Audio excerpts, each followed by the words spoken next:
Assalamualaikum warahmatullahi wabarakatuh.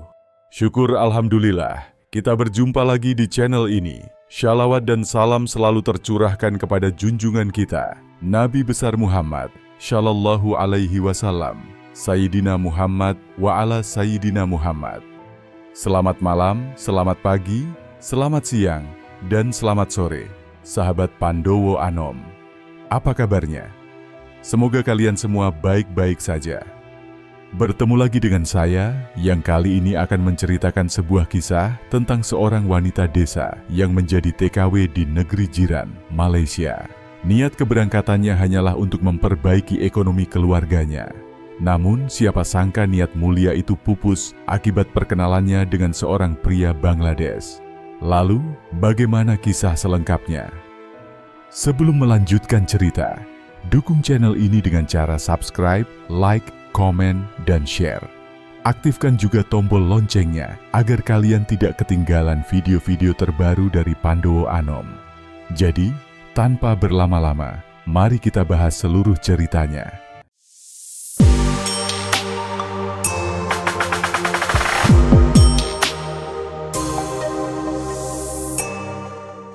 Ani adalah seorang wanita desa berusia 20 tahun yang tinggal di sebuah kampung kecil di Jawa Tengah. Kehidupannya sederhana dan penuh keterbatasan, namun ia selalu berusaha membantu keluarganya. Ayahnya adalah seorang buruh tani yang sudah semakin tua dan tak lagi kuat bekerja keras, sementara ibunya seorang ibu rumah tangga yang kadang membantu tetangga membuat kue untuk tambahan penghasilan. Sebagai anak sulung dari 3 bersaudara, Ani merasa bertanggung jawab untuk meringankan beban keluarga. Tekanan ekonomi yang semakin berat membuatnya terpikir untuk menjadi TKW di Malaysia. Ani melihat banyak tetangganya yang berhasil memperbaiki taraf hidup mereka setelah menjadi TKW. Beberapa di antaranya pulang dengan membawa motor, membangun rumah, dan bahkan membuka usaha kecil-kecilan. Dengan harapan yang sama, Ani memutuskan untuk berangkat ke Malaysia sebagai pembantu rumah tangga. Awal perjalanannya penuh harapan dan semangat. Meskipun sempat ragu untuk meninggalkan kampung dan keluarganya, Ani yakin bahwa keputusan ini adalah yang terbaik. Agensinya menjanjikan gaji besar dan lingkungan kerja yang baik. Namun, perpisahan dengan keluarga di terminal bus membuat air matanya jatuh, terutama saat melihat ibunya. Ibunya memeluknya erat dan berpesan agar Ani selalu berhati-hati. Ayahnya menepuk bahunya dengan tatapan bangga. Setelah melewati proses imigrasi dan perjalanan panjang, Ani akhirnya tiba di Malaysia. Ia ditempatkan di sebuah rumah keluarga kaya di Kuala Lumpur untuk bekerja sebagai pembantu rumah tangga. Awalnya, semuanya tampak lancar. Majikannya, sepasang suami istri paruh baya, memperlakukannya dengan cukup baik. Namun seiring berjalannya waktu, Ani mulai merasakan beban pekerjaan yang semakin berat. Setiap hari, ia harus membersihkan rumah yang besar, memasak, mencuci, dan menjaga 2 anak kecil. Rasa lelah dan rindu kampung halaman mulai mengganggu pikirannya. Seiring waktu, majikannya menjadi semakin menuntut. Mereka meminta Ani untuk bekerja tanpa istirahat yang cukup. Ia sering dimarahi jika pekerjaannya dianggap tidak sempurna, dan majikannya kadang bersikap kasar. Bahkan, gajinya ditahan dengan alasan belum mencapai target kerja yang memuaskan. Ani terjebak dalam situasi sulit. Ia ingin pulang, namun merasa malu karena belum bisa membawa apa-apa untuk keluarganya. Tak hanya itu, komunikasi. Komunikasinya dengan keluarga di desa juga terbatas. Setiap kali menelepon, Ani berusaha menyembunyikan kesulitannya karena takut membuat orang tuanya khawatir. Namun di lubuk hatinya, ia merasa sangat kesepian dan tertekan. Situasi ini membuatnya sering menangis sendirian di malam hari. Ketika Ani menjalani hari-harinya sebagai pembantu di rumah majikannya di Malaysia, kehidupan di rumah mulai berubah. Seorang pria dari Bangladesh, saudara jauh majikannya, datang untuk tinggal bersama mereka. Pria itu bernama Rehan. seorang pria berusia 30-an yang datang ke Malaysia untuk bekerja di proyek konstruksi milik keluarga majikan Ani. Ia diizinkan tinggal di rumah besar tersebut selama beberapa bulan. Awalnya, Ani hanya menganggap kehadiran Rehan sebagai bagian dari pekerjaan tambahan. Ia harus memastikan kamarnya selalu bersih dan makanannya disiapkan setiap hari. Rehan tampak ramah pada awalnya. Ia selalu tersenyum dan sesekali mengucapkan terima kasih ketika Ani menyajikan makanan. Namun seiring berjalannya waktu, Ani mulai merasa tidak nyaman dengan cara Rehan bersikap mulai membuat Ani merasa tidak nyaman. Rehan sering memperhatikan Ani dengan tatapan yang aneh dan kadang memberikan pujian yang membuatnya merasa risih. "Kamu sangat cantik untuk seorang pembantu," katanya suatu hari dengan nada bercanda. Namun Ani tahu ada maksud lain di balik kata-katanya. Hari demi hari, Rehan semakin sering mendekati Ani saat ia sedang bekerja. Ia berusaha mengajaknya berbicara lebih sering dari yang seharusnya. "Ani, mengapa kamu tidak berhenti bekerja? Aku bisa membantumu mendapatkan pekerjaan yang lebih baik," ucapnya dengan nada menggoda. Ani selalu berusaha menghindari perbincangan panjang dengannya. Tapi Rehan tampak tak pernah menyerah. Suatu malam saat semua anggota keluarga sedang tidak di rumah, Rehan mendekati Ani di dapur ketika ia sedang mencuci piring. "Kamu pasti sangat kesepian di sini, bukan? Aku bisa menemanimu," katanya sambil mendekat terlalu dekat ke arah Ani. Ketakutan mulai merambat di tubuhnya. Ani mundur, berusaha menjaga jarak, tapi Rehan terus mendekat. Ani dengan tegas menolak setiap kata-kata yang diucapkannya. Ani mencoba menghentikan godaan Rehan yang semakin berani. Keadaan semakin parah ketika Rehan mulai menyentuh lengannya secara sembunyi-sembunyi saat tidak ada orang lain di rumah. Rasa takut dan cemas mulai menghantui Ani setiap kali harus bekerja sendirian di rumah. Ia merasa terjebak dalam situasi yang sangat tidak nyaman, namun tidak tahu harus melapor kepada siapa. Majikannya tampak sangat mempercayai Rehan, dan Ani takut jika ia mengadu, justru ia yang akan disalahkan atau bahkan dipecat. Suatu malam yang kelam, Ani merasa sangat lelah setelah hari panjang bekerja. Tubuhnya terasa remuk, dan pikirannya dipenuhi oleh tekanan harian dari majikan, serta godaan yang terus-menerus dari Rehan. Seperti biasa, ia memastikan semua tugas rumah sudah selesai sebelum masuk ke kamarnya yang kecil di bagian belakang rumah. Kamar itu adalah satu-satunya tempat di mana Ani merasa aman, meskipun perasaan tidak nyaman dengan kehadiran Rehan semakin menghantui. Namun, malam itu berbeda. Setelah memastikan pintu kamarnya terkunci, Ani berbaring di atas kasurnya yang tipis dan segera tertidur. Ani merasa aman sejenak, tapi di tengah malam, suara pintu berderit membangunkannya. Mata Ani terbelalak saat melihat Rehan berdiri di pintu kamar dengan ekspresi licik di wajahnya. Ternyata, Rehan telah berhasil menemukan kunci cadangan kamar Ani. Ani segera bangkit, tubuhnya gemetar dan jantungnya berdetak kencang. "Apa yang kamu lakukan di sini? Keluar," katanya. Suaranya terdengar takut namun tegas. Namun Rehan sudah kehilangan rasa malu dan segan. Tanpa menghiraukan permintaan Ani, ia mendekat dengan langkah tenang namun mengancam. "Kamu tidak bisa menolak, Ani," ucap Rehan dengan nada rendah penuh hawa nafsu. Ani mundur, punggungnya membentur dinding kamar. Tak ada lagi jalan keluar dan jeritanya terasa tak berarti. Karena ia tahu majikan dan anggota keluarga lain sedang tidak ada di rumah. Ani mencoba melawan, menendang, dan berteriak, namun Rehan lebih kuat. Dalam sekejap, ia berhasil memegangi Ani dengan kasar. Tangisan dan permohonan Ani tak menggoyahkan niat jahat Rehan. Malam itu menjadi mimpi buruk terburuk dalam hidupnya ketika Rehan memaksakan kehendaknya. Rehan meninggalkan Ani dalam keadaan hancur, baik secara fisik maupun mental.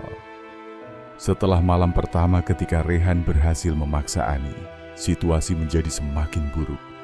Rehan semakin merasa berkuasa atas Ani dan tidak pernah berhenti memaksanya melayani hasratnya. Diam-diam, Rehan selalu memasuki kamar Ani, seolah-olah kamar itu miliknya juga. Rasa takut dan tekanan yang dialami Ani semakin menjadi-jadi, seakan tidak ada jalan keluar dari mimpi buruk ini. Rehan memaksa Ani untuk memenuhi nafsunya dengan ancaman yang membuatnya merasa semakin tak berdaya. "Jika kamu melawan, aku akan mengatakan kepada majikanmu bahwa kamu yang menggoda dan mendekatiku," ancam Rehan suatu malam dengan suara dingin. Ani tahu, sebagai seorang pembantu, posisinya sangat rentan. Majikannya sangat percaya pada Rehan, dan Ani tidak ingin kehilangan pekerjaannya serta pulang ke kampung halaman dengan rasa malu dan tangan hampa. Setiap malam, saat pintu kamarnya terbuka dengan suara berderit yang menyeramkan, tubuh Ani gemetar. Rehan akan masuk tanpa suara, seperti predator yang mengincar mangsanya. Meskipun Ani berkali-kali menolak, berusaha melawan, dan menangis, Rehan selalu menemukan cara untuk menekan Ani hingga ia tak punya pilihan selain menuruti kemauannya. Rasa sakit, ketakutan, dan kehinaan terus menyelimuti hidup Ani. Setiap hari, ia harus bertahan menjalani rutinitasnya dengan luka yang tak terlihat, baik secara fisik maupun emosional. Meskipun senyum dan wajahnya tampak biasa di depan majikannya, di dalam hatinya, Ani merasa hancur. Setiap kali bertemu Rehan di siang hari, ia selalu tersenyum licik, seolah-olah ia tahu bahwa Ani tidak punya tempat untuk melarikan diri. Betapa tak berdayanya Ani di hadapan Rehan. Kondisi ini terus berlanjut selama berminggu-minggu, membuat Ani merasa seolah-olah terjebak dalam penjara tanpa jalan keluar. Setiap malam baginya adalah siklus ketakutan yang tak berkesudahan. Ia mulai kehilangan harapan dan percaya bahwa tak ada seorang pun yang bisa menolongnya.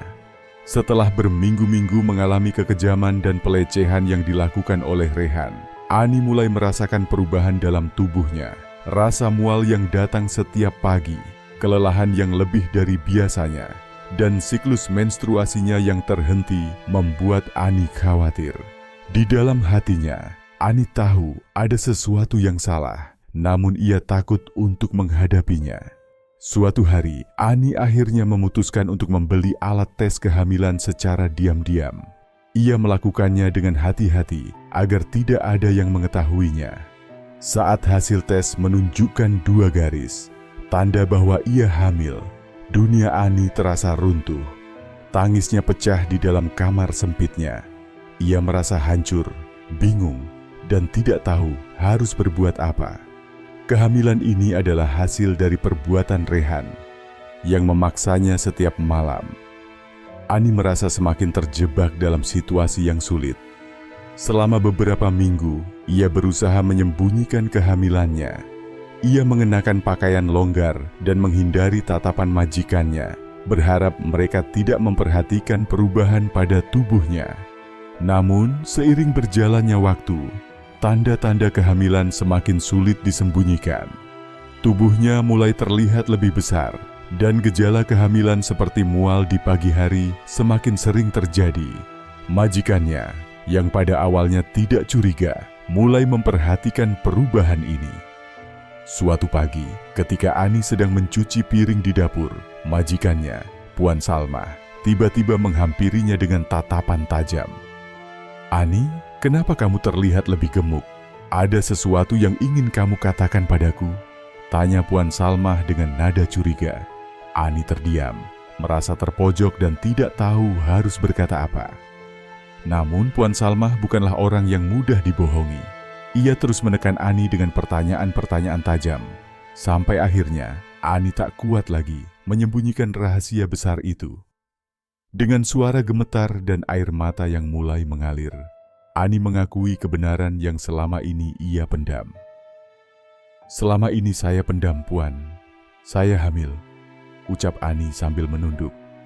Puan Salma terkejut dan kemarahannya segera memuncak. "Hamil? Siapa yang bertanggung jawab? Apa yang kamu lakukan, Ani?" bentaknya dengan suara keras. membuat Ani semakin takut. Ani yang sudah tak tahan dengan beban yang ia pikul. Akhirnya, Ani mengungkapkan segalanya. Ia menceritakan bagaimana Rehan, saudara jauh Puan Salma, telah memaksanya setiap malam dan bahwa kehamilannya adalah akibat dari tindakan tersebut. Mendengar nama Rehan disebut, Puan Salma terdiam sejenak, tampak tak percaya.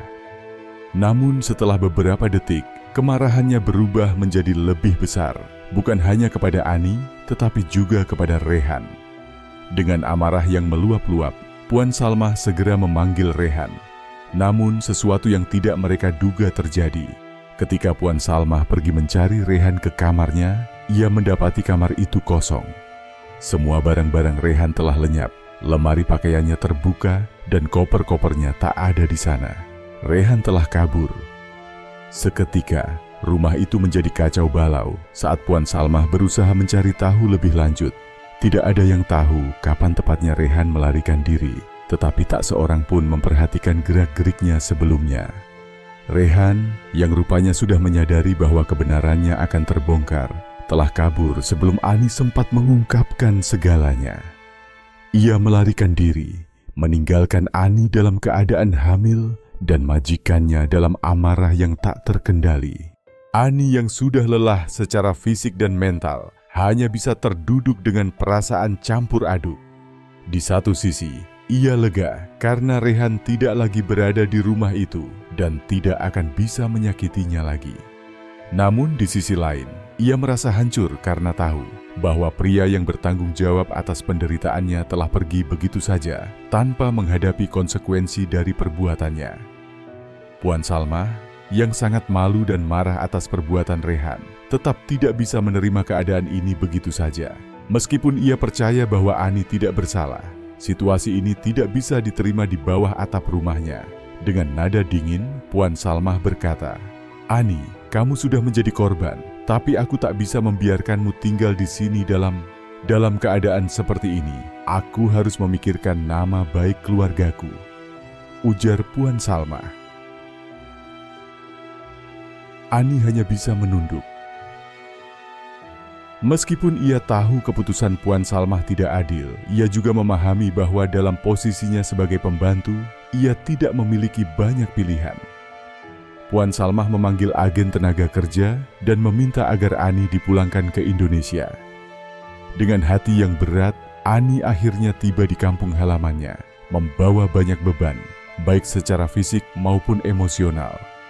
Meskipun ia senang bisa kembali ke desa yang dirindukannya, kenyataan bahwa dirinya kini hamil akibat kekejaman Rehan membuatnya merasa cemas dan malu. Ia tahu bahwa masyarakat kampung biasanya penuh dengan gosip dan ia khawatir akan pandangan orang-orang terhadap kondisinya. Saat tiba di rumah, keluarganya menyambutnya dengan kehangatan, meskipun mereka bisa melihat ada sesuatu yang berbeda dalam diri Ani. Ibunya, yang sangat mengenal putrinya, mulai menyadari perubahan pada tubuhnya dan bertanya dengan hati-hati. Dengan air mata yang mengalir, Ani akhirnya menceritakan semua penderitaan yang ia alami. Ani menceritakan apa yang ia alami di Malaysia, bagaimana Rehan memaksanya, kehamilan yang tak diinginkan, dan rasa takut yang selalu menghantuinya. Ibu Ani menangis mendengar cerita itu, tetapi dengan penuh kasih, ia memeluk putrinya erat-erat. "Apapun yang terjadi, Nak, kamu tetap anak kami. Kami akan selalu mendukungmu," katanya lembut. Dukungan dari keluarganya membuat Ani merasa sedikit lega, meski ia tahu hidupnya di desa ini tidak akan mudah. Waktu berlalu, dan tak lama setelah kepulangan Ani, ia bertemu dengan seseorang yang tak disangka-sangka, Andik, mantan kekasihnya. Dahulu, mereka pernah menjalin hubungan sebelum Ani berangkat ke Malaysia. Mereka berpisah dengan baik, meski hubungan mereka harus berakhir karena Ani memutuskan bekerja sebagai TKW di luar negeri demi membantu keluarganya. Ketika Ani melihat Andik untuk pertama kalinya setelah sekian lama, perasaan lamanya muncul kembali. Namun ada rasa canggung yang menyelimuti mereka, terutama karena kondisi Ani yang kini tengah hamil. Andik yang tahu kabar bahwa Ani telah kembali ke desa, mendengar berbagai gosip tentang dirinya, tetapi ia ingin mendengar langsung dari Ani apa yang sebenarnya terjadi. "Apa kabar kamu, Ani?" tanya Andik dengan suara pelan saat mereka duduk di teras rumah. Kata-katanya penuh perhatian, dan Ani tahu inilah saatnya untuk jujur. Dengan air mata yang menetes, Ani menceritakan segalanya kepada Andik tanpa menyembunyikan apapun. Ia mengungkapkan bagaimana Rehan telah memaksanya, bagaimana ia kini mengandung anak dari pria yang telah merusak hidupnya, dan bagaimana ia takut akan masa depannya. Andik mendengarkan dengan seksama, tidak berkata apa-apa, hingga Ani selesai bercerita. Setelah beberapa saat, Andik menghela napas panjang dan menatap Ani dengan mata penuh empati. "Aku tidak peduli dengan semua itu, Ani," katanya dengan suara lembut tapi tegas. "Aku tahu apa yang terjadi bukan salahmu. Jika kamu mau, aku akan mendampingimu, termasuk membesarkan anak ini. Aku bersedia menikahimu." Ani terharu mendengar perkataan Andik. Ia tak pernah menyangka bahwa Andik masih mencintainya, apalagi setelah semua yang terjadi. Air matanya mengalir lagi, tetapi kali ini karena haru. "Andik, kamu tidak harus melakukan ini," kata Ani dengan suara gemetar. "Kamu tidak pantas menanggung beban ini." Namun Andik hanya tersenyum dan menggenggam tangan Ani dengan lembut. "Ini bukan soal beban, Ani. Ini soal cinta dan tanggung jawab. Aku tahu apa yang aku rasakan, dan aku ingin kamu tahu bahwa aku ada di sini untukmu, apapun yang terjadi." Hari itu, Ani merasa beban berat yang ia pikul perlahan mulai terangkat. Andik benar-benar tulus dalam niatnya untuk menerima Ani apa adanya, bahkan dengan kehamilannya yang merupakan hasil dari kekejaman Rehan. Keputusan Andik menikahi Ani bukan karena rasa kasihan, melainkan karena cinta yang kuat, meskipun waktu dan jarak memisahkan mereka. Beberapa bulan kemudian, Andik dan Ani melangsungkan pernikahan sederhana di desa mereka. Meskipun perjalanan hidup mereka tidak mudah, cinta dan komitmen mereka satu sama lain menjadi pondasi kuat untuk menghadapi masa depan. Andik dengan penuh kasih menerima bayi yang dikandung Ani sebagai anaknya sendiri, dan bersama-sama mereka memulai kehidupan baru yang penuh harapan. Ani yang pernah merasa hidupnya hancur, kini menemukan kembali cahaya dalam hidupnya berkat cinta dan dukungan dari Andik serta keluarganya. Meski masa lalunya kelam, ia belajar bahwa cinta yang tulus mampu menyembuhkan luka dan memberikan harapan baru untuk masa depan. Dari kisah Ani, kita belajar bahwa cinta dan penerimaan sejati mampu menyembuhkan luka dari masa lalu yang kelam. Meskipun Ani mengalami penderitaan dan ketidakadilan, ia akhirnya menemukan harapan melalui dukungan keluarga dan cinta tulus dari Andik. Kisah ini mengajarkan kita bahwa masa lalu, seburuk apapun, tidak harus menentukan masa depan, terutama ketika ada orang yang bersedia menerima dan mencintai kita tanpa syarat.